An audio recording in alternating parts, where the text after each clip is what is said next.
하나님을 사랑합니다. 하나님 앞에서 나는 존귀한 자입니다.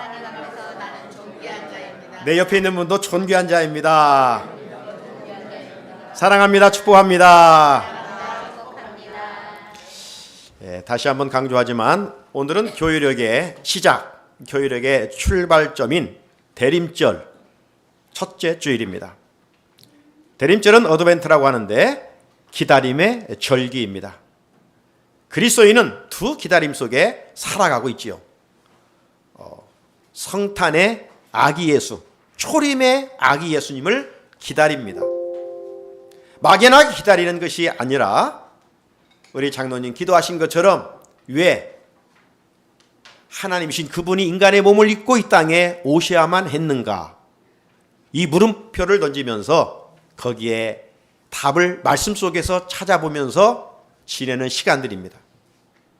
그러면서 만왕의 왕으로 오신 그분께 동방의 박사들이 예물을 드렸던 것처럼 나는 이번 성탄에 그 아기 예수님께 무엇을 드릴까? 이 물음표에도 답을 하면서 지내는 절기가 이 대림절 첫째 주간입니다. 또 하나의 기다림이 바로 다시 오실 재림의 예수님의 기다림입니다. 성경은 재림을 수없이 반복하고 있고, 하지만 그 시간은 언제인지 알 수 없기에 도적과 같이 임한다, 이렇게 표현하고 있어요. 도적은 예고 없이 찾아와요. 환한 대낮에도 찾아와요. 캄캄한 밤에도 찾아와요. 새벽에도 오고, 알 수가 없어요. 주님의 다시 오심은 도적과 같이 오신다 그랬어요. 그러니까 어떻게 하고 있으라고요? 영적으로 잠들어 있지 말고 깨어 근신하며 기도하라. 미래는 다섯 처녀처럼 그냥 기름 없이 등만 준비하지 말고 기름과 등불을 함께 준비하며 신랑 되신 예수를 기다리라 말씀하고 있어요. 이렇게 우리는 이 두 기다림 속에서 이 신앙생활의 수레바퀴를 계속 반복하고 있습니다. 그런 의미에서 우리 기독교는 기다림이기에 소망입니다. 세상에 보이는 것을 기다리는 것이 아니라 보이지 않는 영원한 세계를 기다리기 때문에 진정한 참 소망입니다. 소망 가운데 이 한 주간도 주님을 기다리며 살아가는 우리 성산의 성도들이 되시기를 주의 이름으로 축복합니다. 오늘 말씀 계속해서 시편 119편의 석절 말씀을 가지고 말씀을 지켜 싸우니, 말씀을 지켜 싸우니, 지난주에는 말씀을 사랑하는 자의 축복에 대한 말씀을 나누었는데 이제 오늘 시인은 그렇게 그 말씀을 지켰다는 겁니다. 큰 평안을 주시는 말씀, 장애물을 제거해 주시는 그 말씀, 그렇게 지켰다는 거예요. 오늘 또 어떤 이유로 그가 지켰는가 한번 말씀을 나누고자 합니다. 여러분, 말씀과 관련해서 이 믿음과 행위를 논할 때 무엇이 먼저일까요? 행위가 먼저일까요? 믿음이 먼저일까요? 말씀을 먼저 믿는 일입니다. 그리고 후에 행동을 해야 돼요. 만약 우리가 말씀을 믿지 않고 행동이 앞서면 어떤 결과를 초래하느냐? 사사시대처럼 살아가는 거예요. 사사시대는 뭡니까? 왕이 없어 자기 소견대로 살았더라, 그렇게 말씀합니다. 자기 소견대로, 자기 생각대로, 자기 마음대로 이렇게 살아가는 거요. 그 결과는 영적 암흑기입니다. 캄캄할 수밖에 없습니다. 지난번 말씀드린 것처럼 우리 하나님께서 인간에게만 생각할 수 있는 사고력을 주셨다고 그랬습니다. 그 사고력, 생각의 힘을 가지고 인간은 이만큼 문명을 찬란하게 발전시켜 왔습니다. 생각할 수 있는 건 엄청난 축복이에요. 하지만 불완전한 인간은 늘 좋은 것만, 선한 것만 생각하지를 못해요. 그래서 한순간 악한 생각을 하게 되고 악한 생각을 지배받아 악한 행동을 하게 됩니다. 이것이 인간이 가지고 있는 생각의 어떤 한계라고 할 수가 있죠. 또 우리가 살아가면서 큰 힘이 되는 것은 경험입니다. 내가 겪었던 경험, 지난날의 그 경험이 오늘의 어떤 일을 하는 일에 있어서 큰 능력의 힘이 돼요. 그죠? 선무한 것보다는 지난날 어떤 경험이 지혜가 되어서 오늘 그 일을 할 수가 있어요. 하지만 인간의 경험 역시 불완전하고 또 주관적일 때가 많습니다. 그렇기에 경험 역시 선한 것만 우리가 경험하지 못하고 참 추한 것, 더러운 것, 악한 것 이런 것도 경험하면서 살게 되지요. 따라서 경험만 중시하며 자기 소견대로 살아간다면 타락한 인간의 본성을 벗어날 수가 없어요. 인간이 나쁜 것을 경험하는 이유는 왜일까요? 그것은 영적으로 진단할 때 영적으로 성장하지 못하고 미성숙하기 때문에 그렇습니다. 신앙생활을 오래 했는데 성장하고 성숙해야 돼요. 그런데 여전히 내 생각대로 살아요. 주일날 예배는 잘 드리는 것 같은데 삶의 자리에 나가면 내 생각, 세상 가치관을 가지고 살아가요. 변화가 없어요. 세상 사는 것과 다른 모습이 없어요. 왜 그러는가? 하나님의 말씀을 취사 선택하기 때문입니다. 단단한 음식을 먹지 못하기 때문이에요. 늘 그냥 젖만 먹는 그런 신앙의 수준에 머물기 때문입니다. 히브리서 5장 13절에 보게 되면 이는 젖을 먹는 자마다 어린아이니 의의 말씀을 경험하지 못한 자요. 의의 말씀을 경험하지 못한 자요. 반복해서 말씀드립니다마는 세상 것은 이것 살까 저것 살까 얼마든지 선택의 자유가 있지만 하나님의 절대적인 진리의 말씀 앞에서는 나는 이건 싫어, 나는 이것만 좋아, 이런 취사 선택할 권리가 우리에게 없다는 거예요. 손해보는 말씀일지라도 십자가를 지는 말씀일지라도 고난의 길을 걷는 말씀일지라도 하나님이 명령하면 우리는 예스 순종하고 아멘하고 그 길을 가는 거예요. 좁은 길이지만 가는 거예요. 세상 길은요 넓어요. 그러니까 그 길로 가는 사람이 많아요. 그런데 그 길은 좁아져요. 고난의 길이에요. 그런데 하나님이 원하시는 길은 좁아요. 그런데 그 길로 순종하고 가면 넓어져요. 하나님의 놀라운 은혜가 예비되어 있어요. 이런 것들을 우리가 신앙의 맛이라고 하는 거예요. 맛본 사람은요 아무리 멀어도 차 타고 가요. 네, 맛있으니까. 말씀을 통해서 하나님의 임재, 하나님의 살아계심을 맛본 사람들은 오히려 십자가의 길을 달게 지고 가는 거예요. 감사함으로 지고 가는 거예요. 그런데 하나님을 만나지 못한 그리스도인들은 내 생각대로 아이고 좁아, 힘들어, 어려워, 안 돼, 손해봐? 순종하지 않아요. 그러니 신앙이 늘 맴돌고 그 자리에 있는 거예요. 여러분, 말씀은 우리 영혼을 살찌게 하고 우리 영혼을 튼튼하게 하는 참 좋은 영의 양식이에요. 그러기에 시인은 말씀을 하나님의 말씀으로 믿었어요. 믿는 거예요. 그리고 믿은 말씀을 마음에만 새긴 것이 아니라 삶의 자리에서 행동으로 옮겼어요. 신행일치. 자, 그렇다면 시인은 왜 하나님의 말씀을 지켰다라고 오늘 석절에서 계속 절절마다 고백하고 있을까요? 그 이유는 첫째, 구원을 주셨기 때문입니다. 선포 한번 해볼까요? 구원을 주셨기 때문입니다.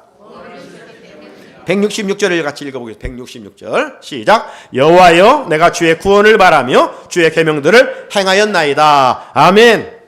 이 말씀을 보면 시인은 하나님과 거래하고 빅딜하고 있는가? 이런 생각을 가질 수가 있어요. 다른 말로 변해보면 하나님께서 이렇게 해주시면 나도 이렇게 하겠습니다. 조건적인 것 같지만 결코 그렇지 않습니다. 이 시인의 고백은 이미 구원을 주셨으니 어떤 상황 속에서라도 하나님의 말씀이라면 끝까지 순종하겠습니다. 이런 고백이에요. 앞에서 살펴본 것처럼 시인의 삶의 자리는 평탄하지 않았어요. 그 시인의 주변에 교만한 사람들이 이 시인을 얼마나 힘들게 하고 핍박했는지 모릅니다.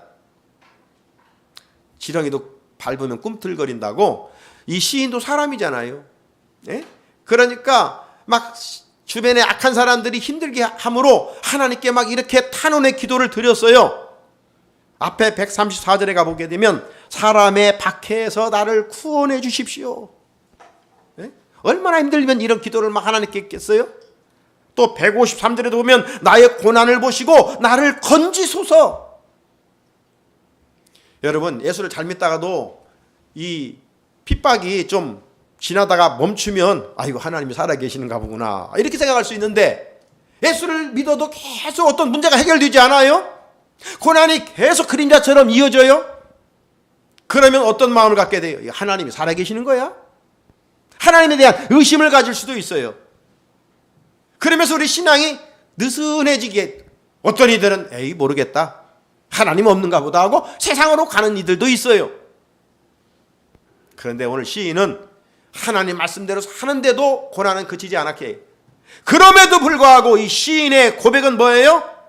말씀에서 탈선하지 않았다는 거예요. 끝까지 말씀을 생명줄처럼 붙들고 살았다는 거예요. 이게 그리스도인의 삶이에요. 자, 그런데 오늘 시인은 왜 그토록 말씀을 끝까지 붙들었다고요? 다른 이유가 아니라 가장 큰 은혜, 구원을 주셨기 때문에. 구원을 주셨기 때문에. 그렇다면 오늘 우리도 이 시인의 믿음으로 살아야 하지 않겠어요? 예수 믿고 육신의 소원만 이루겠다는 얄팍한 믿음 생활을 하면 고난 앞에 여러분 무너집니다. 예수님과 빅대라면 예수님이 때로는 응답하지 않을 때도 있어요. 하나님은 우리의 모든 것을 너무나 잘 알고 계시기 때문에.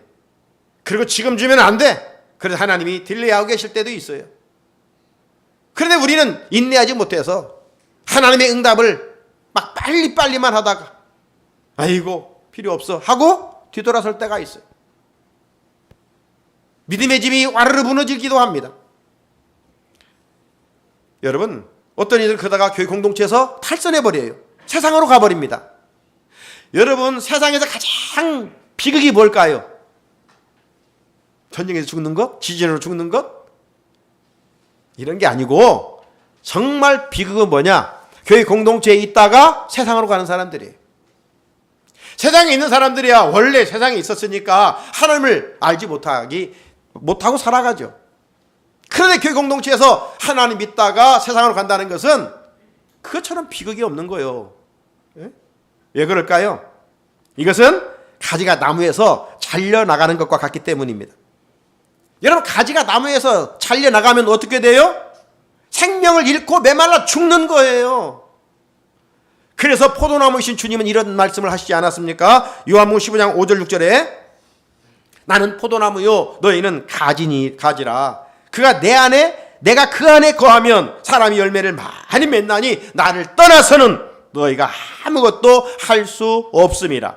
사람이 내 안에 거하지 아니하면 가지처럼 밖에 벌어져 마르나니 사람들이 그것을 보다가 불에 던져 사르느니라. 주님과 단절되어 살아가면 그들은 나무에서 잘린 나뭇가지처럼 결국 어떻게 돼요? 포도나무는 뭐 제목으로 쓸 수 있습니까? 관상용이 아니에요. 그냥 벌어져 불태워져 버리는 거예요. 주님을 관계가 떨어지면 어떻게 돼요? 불에 던져진다는 거예요. 지옥 간다는 거예요. 그러니까 세상에서 얼마나 비참한 사람이냐 이 말이죠. 그러므로 우리는 어떤 환난 중에서도 신앙 공동체에서 떨어질 생각을 해서는 안 되고 끝까지 환난이 올지라도 이 세상은 잠깐이요.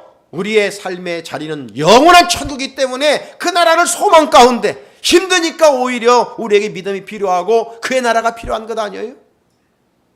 그러니까 끝까지 말씀 붙들고 사는 거예요. 요한계시록에 보게 되면 7교회 중에 서머나 교회가 나옵니다. 서머나 교회. 이 서머나 교회 중에 유명한 감독이 하나 있는데 폴리갑입니다. 폴리갑. 이 폴리갑은 사도 요한의 직계 제자이고요. 특별히 아주 존경받고 인정받는 이 서머나의 감독이었습니다. 당시 교회를 핍박하던 로마 제국은 이 폴리갑을 체포하라고 명령을 내려요. 결국 로마 군인들에 의해서 체포를 당하게 됩니다. 그리고 수많은 고난을 받고 마침내 로마의 원형 경기장에 끌려가게 됩니다. 수많은 군중들이 모였습니다. 폴리박 감독이 묶인 채 서 있습니다. 그때 로마 총독이 그에게 이렇게 말합니다. 폴리박 감독, 한 번만 예수를 모른다고 부인하라. 그러면 살려줄 것이다. 두 번도 아니에요. 한 번만 모른다고 부인하라. 그러면 너 살려줄 것이다. 그때 폴리갑이 어떻게 반응했을까요? 나는 86년 동안 그분의 종이었습니다. 그동안 그분은 나를 한 번도 실망시키지 않으셨습니다. 그런데 내가 어떻게 나를 구원하신 나의 왕을 모독할 수 있겠습니까? 당신은 잠깐 타고 꺼지는 불로 나를 위협합니다. 그러나 당신은 죄인들을 위해 애비된 영원한 심판의 불을 모르고 있습니다. 당신이 원하는 것을 하십시오. 폴리갑은 죽음의 위기에서도 예수를 부인하지 않았습니다. 끝까지 말씀을 붙잡았습니다. 왜 그랬을까요? 하나님께서 폴리갑에게 주신 은혜가, 구원의 은혜가 컸기 때문입니다. 사랑하는 성도 여러분, 우리는 믿는다고 하면서 종종 하나님과 빅딜할 때가 있어요. 거래할 때가 있어요. 하나님 이렇게 해주시면 제가 이렇게 하겠습니다.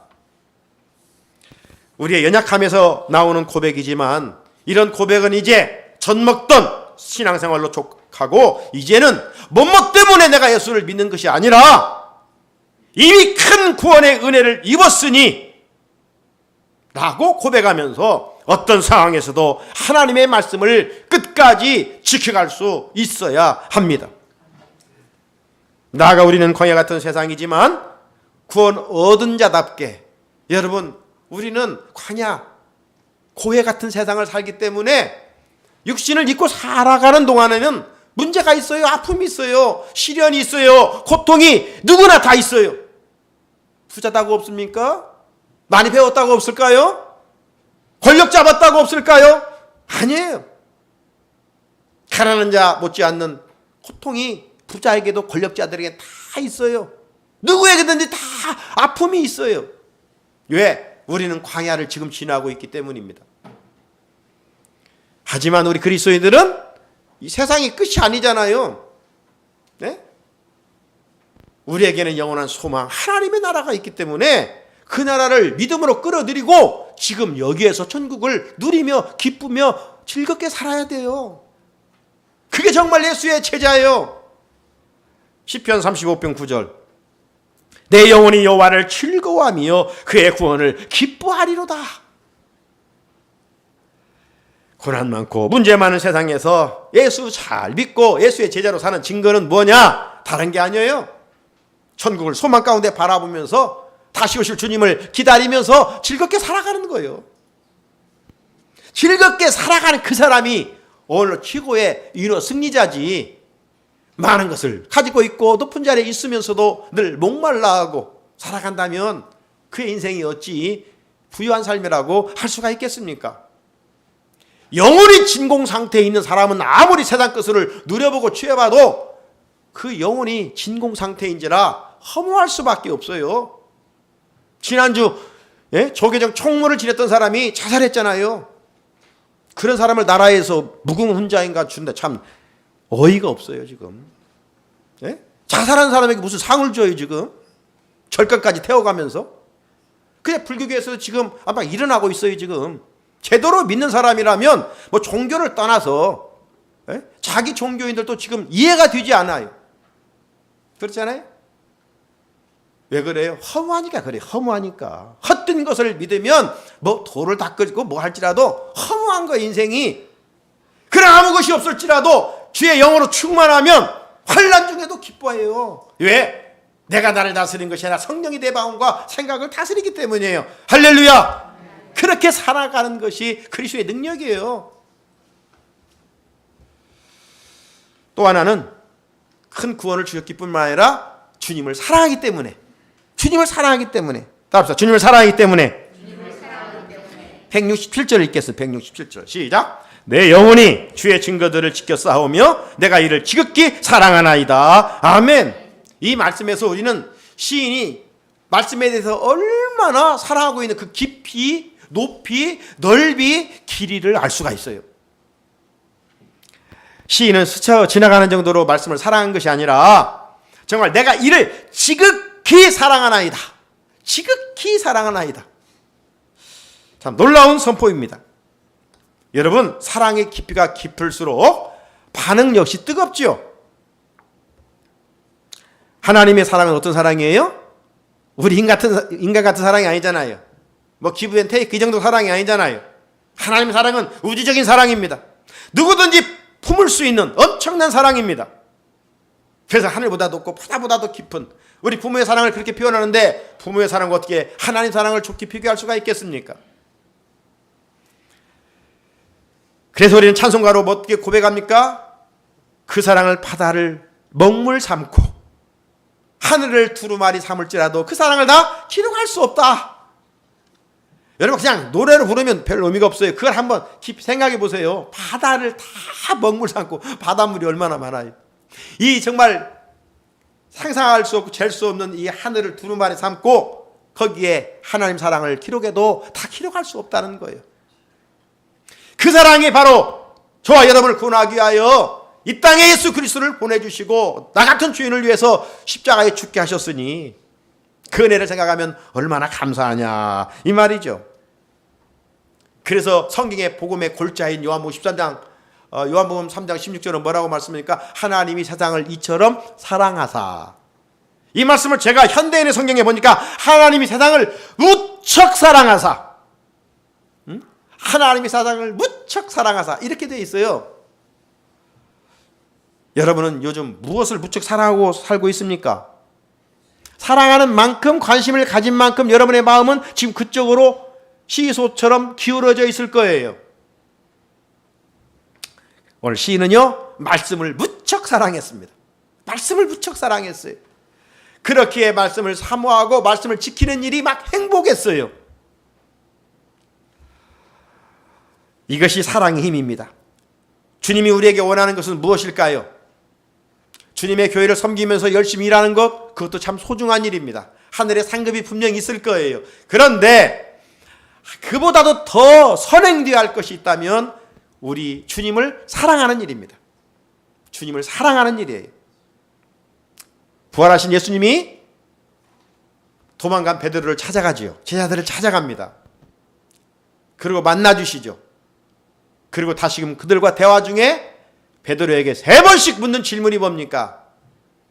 요한복음 21장 15절 17절 말씀 속에 보게 되면 3번씩이나 동일한 말씀이 있죠. 한마디로 말하면 요한의 아들 시몬아, 네가 이 사람들보다 나를 더 사랑하느냐? 나보다 이 사람들보다 나를 더 사랑하느냐? 3번씩 묻고 계십니다. 오늘도 주님은 동일하게 우리에게 물으십니다. 사랑하는 아들아, 사랑하는 딸아, 네가 나를 다른 사람보다 더 사랑하느냐고 말입니다. 주님은 우리를 향해 각자 사랑의 깊이를 물으십니다. 이 물음에 여러분은 어떻게 대답하시겠습니까? 주님의 물음에 바른 대답에서 마침내 주님을 위한 거룩한 행동으로 이어지게 돼 있습니다. 3번씩이나 모른다고 도망갔던 베드로, 주님은 오셔서 책망하지 않았습니다. 그리고 대신 네가 나를 사랑하느냐 3번씩 물으셨습니다. 부활하신 예수님을 만난 베드로는 다시금 잃었던, 희미해졌던, 약했던 이 주님을 향한 사랑이 회복되었습니다. 사랑의 회복이 되니까 결국 주님을 증거하는 자가 됐고, 주님을 증거하다가 마침내 십자가에 거꾸로 달려 순교하는 자리까지 이르게 되지 않습니까? 누가 주님을 위해 헌신하며 누가 주님을 위하여 순교할 수 있을까요? 주님을 사랑하는 자입니다. 그렇다면 누가 주님을 사랑한 자라고 분명하게 드러낼 수 있을까요? 바로 그가 주님의 말씀을 지키는 자입니다. 그래서 예수님은 요한복음 14장 21절에서 이렇게 말씀하셨어요. 나의 계명을 지키는 자라야 나를 사랑하는 자니, 나를 사랑하는 자는 내 아버지께 사랑을 받을 것이요 나도 그를 사랑하여 그에게 나를 나타내리라 라고 말입니다. 여러분, 말씀을 지키는 것이 주님을 사랑하는 일이고, 또 하나는 하나님을 찬양하는 일이 주님을 사랑하는 일입니다. 찬양 중에 주님을 사랑하는 이 마음이란 찬양이 있어요. 가사를 보면 이렇습니다. 주님을 사랑하는 이 마음 무엇으로 다 드릴까? 황소로 드리는 제사보다 더욱 기뻐하시는 나의 찬양을 즐겁게 부르리. 주 찬양하기 위해 지어진 나 주님밖에 없네.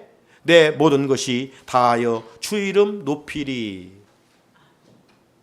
사랑하는 성도 여러분, 주님을 사랑하십니까? 무척이나 사랑하고 계십니까? 그 사랑의 증거를 무엇으로 증명할 수가 있어요? 금년 구체적인 실천사항처럼 하나님의 말씀을 읽고, 말씀을 듣고, 말씀을 묵상하고, 말씀을 암송하는 것입니다. 내 영혼이 말씀의 생기로 살아날 때 주님을 더 깊이, 높이, 높게, 길게 사랑할 수가 있습니다. 그리고 사랑의 마음은 찬양의 제사로 이어지게 되는 것이죠. 우리도 시인처럼 주님 사랑에 대한 구체적인 실천사항을 만들어갔으면 좋겠습니다. 그러면서 주의 오심을 기다려야 하겠지요.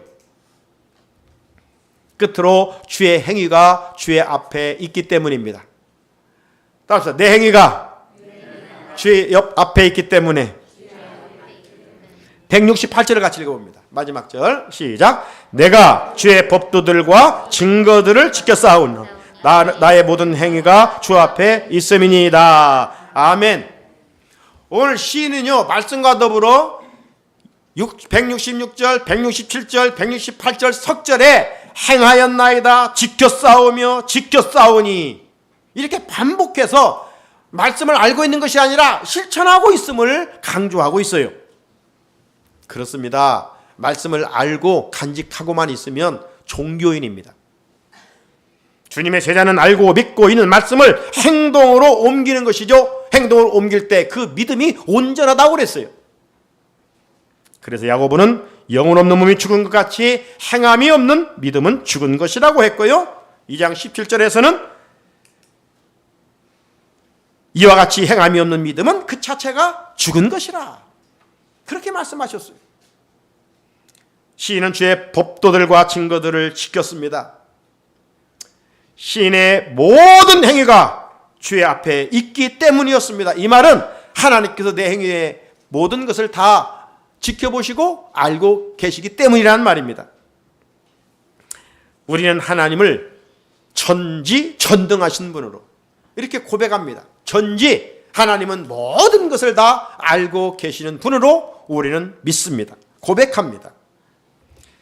그렇습니다. 반면 우리 인간은 전지할 수가 없죠. 아니, 내가 알고 있는 그것조차 부분적일 수 있고 잘못 알 수도 있고, 그래서 불완전합니다. 그렇게 참된 기준인 이 진리의 말씀 없이 살면 사사시대처럼 내 소견대로 살아가면서 죄를 범할 수밖에 없습니다.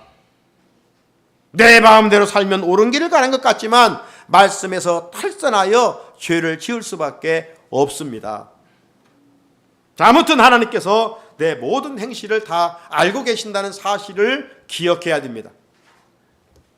솔로몬은 전도서에서 청년의 때, 곧 곤고한 날이 이르기 전에 창조주 하나님을 기억하고 살라고 말씀하셨어요.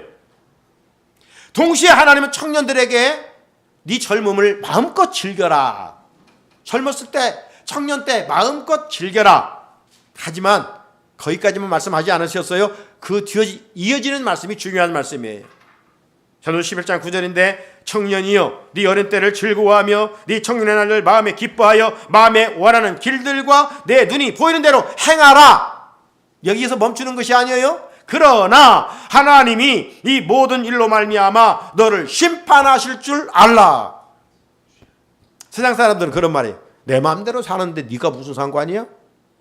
그래요. 자유가 있으니까 자유가 범위 안에서 내 마음대로 살 수 있어요. 그런데 그것은 이 세상이 다라고 생각하는 사람들의 생각이고, 천국까지 가는 그리스도인의 생각은 지혜자 솔로몬이 말한 것처럼 마음대로 즐기되 그러나 장차 하나님의 심판이 있음을 기억하라는 것입니다. 그래서 우리는 다시 오실 주님을 기다리고 살아가고 있는 거예요. 하나님은 우리의 일거수일투족을 살피십니다. 우리 마음 생각도 다 살피고 계십니다. 그러므로 사람은 속여도 하나님은 속일 수가 없어요.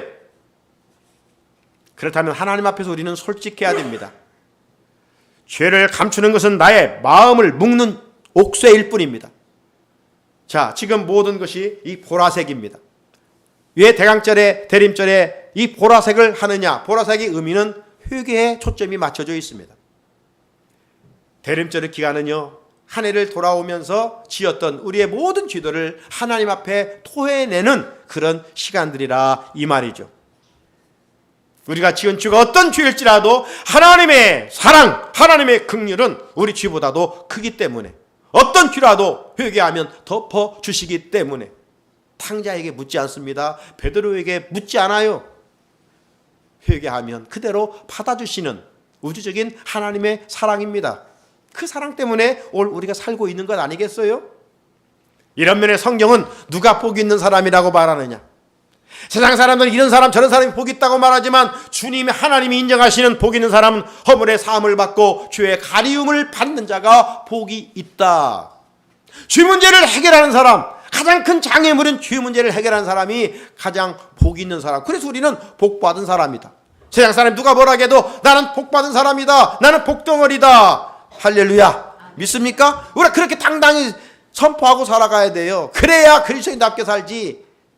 나보다도 세상 사람들이 복받았다 생각하면 기죽고 그리스도의 정체성을 상실하고 비참하게 살아가는 거예요.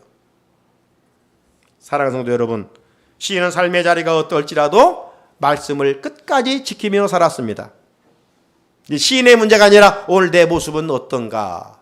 2023년 대림절 첫째 주간 내 모습을 말씀의 거울 앞에 비춰볼 때 내 모습은 어떻습니까? 말씀과 관계에서 손해보는 말씀이라고 제쳐놓고 말씀을 좀 이건 지키기 어렵다고 또 위면하고 있지는 않는지요. 세상 건 선택할 수 있지만 말씀은 취사 선택이 허용되지 않습니다. 모든 말씀은 지키라고 주셨고 지키는 자가 복이 있어요. 요한계시록 22장 7절 보라 내가 속히 오리니 이 두루마리의 예언의 말씀을 지키는 자는 복이 있으리라. 복이 있으리라. 누가 복이 있어요? 하나님의 말씀을 지키는 자. 아직 지키지 못하는 부분이 있습니까? 이 시간 성령께서 우리에게 말씀을 통해 찔림을 주시고 그 부분까지 지켜야 돼요. 여러분, 물은 주전자에서 불을 데우면 99도까지는 끓지 않아요. 100도가 되어야 끓어요. 100도가. 이걸 가리켜 임계점이라고 그래요. 이처럼 하나님께서 예비해 놓으신 복을 누리기 위해서는 말씀 앞에 순종이라는 임계점에 이래야 돼요. 99%까지 아니 남보다 좀 더 하니까 이건 하나님 앞에서 통하지 않아요. 100% 온전히 지켜야 돼요. 시인은 고난이 닥쳐도 그렇게 살았다는 겁니다. 이제 우리도 시인의 믿음을 본받아 교회력으로 새롭게 시작하는 이 시점부터 오늘부터 지금부터 말씀을 지켜야겠다 다짐해야 됩니다. 우리가 주님을 진실로 사랑하는 증거는요 다른 게 아니에요. 말씀을 지키려고 몸부림치는 거예요. 하나님께서 내 모든 행위를 아신다면 사사시대처럼 내 생각, 내 소견대로 내 경험을 앞세워 세상 가치관을 가지고 살아서는 안 된다는 말씀입니다. 말씀대로 살아야 됩니다.